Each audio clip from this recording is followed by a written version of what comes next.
I was born in 34, so when the war broke out I was 5. I used to keep scrapbooks of aeroplanes. Any time there was a photograph of an aeroplane in the newspaper, I'd cut it out and stick it in my scrapbook. When the R.A.A.F base came here, I was delighted. The International Harvester. During the war years, part of the factory was taken over by the R.A.A.F to assemble ferry battle planes. They'd come in crates, be offloaded onto that Ford's Wharf, and then they'd be assembled in the workshops here. They used to taxi up to the railway line that goes into the phosphate and then take off down towards the distillery at the other end. The school was across the paddock and across the railway line into the North Shore Primary. We just had to be careful as we crossed the paddock. But the R.A.A.F blokes were very good. Yeah, if they saw us, they'd pick us up in the truck, take us for a ride, no problem at all. Yeah, they were very good. They weren't there all that long. I suppose they assembled all those and those planes went off, and then the American Air Force came in and they had kitty hawks they were assembling. Yeah, but the Yanks were very sort of security conscious.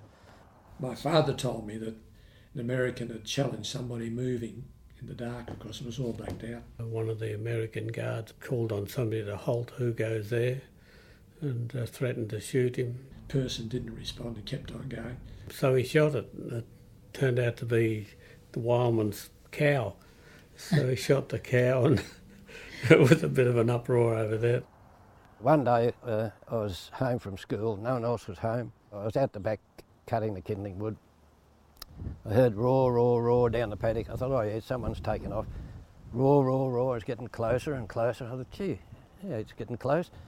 And in the front of our house was a great big peppercorn tree, enormous, really high peppercorn tree. And this tiger moth went straight into the top of it, nosedived into the paddock, and 2 Americans staggering around, one with blood on his nose and the other one looked all right. We were told later that they weren't even pilots, they were security guards that had decided, I think they'd got a little bit tipsy and decided to go for a flight. The Americans used to come round to Dad's house and they'd carry on a party and have a great old time. And they used to go to the North Shore dances and used to do the Charleston. They looked impressive. When they had their dress uniform, it was much more impressive than the Australian uniform. Well, they used to have the dances down at the North Shore Hall, and a lot of people used to come out on a bus as well. They'd park the bus out in the street. And I won't mention the name of the young man that used to go peering through the windows with a torch to see what he could see was going on in the buses.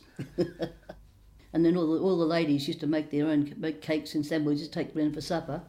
You'd have your dance and enjoying yourself, and then it'd come half time, and the ladies would bring out all the cakes and the sandwiches and things and cups of tea and coffee and walk around and give it to everybody. And so that was really good too. It was always at about 4:30. The air raid sirens would go, and we had to get off the roads because the roads had to be cleared. You know, 1 bell and you went under the desk, 2 bells. You went into the corridors, and 3 bells you ran all the way home and threw yourself under the kitchen table when you got there. I used to go and hide in the trees, off the road in the trees.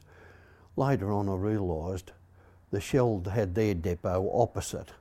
Now, talk about the innocence of youth or the stupidity of youth. When I look back at that and I think, well, I'm glad it wasn't a fair dinkum air raid, it was only a practice. We used to follow the war in the paper, we had a map, there's a battle here, a battle there, so I suppose it was exciting that way. Until you hear that Mrs. Farrell lost her husband on one of the phosphate boats. It was a submarine torpedoed it, and she lost her husband. So that brings it home then.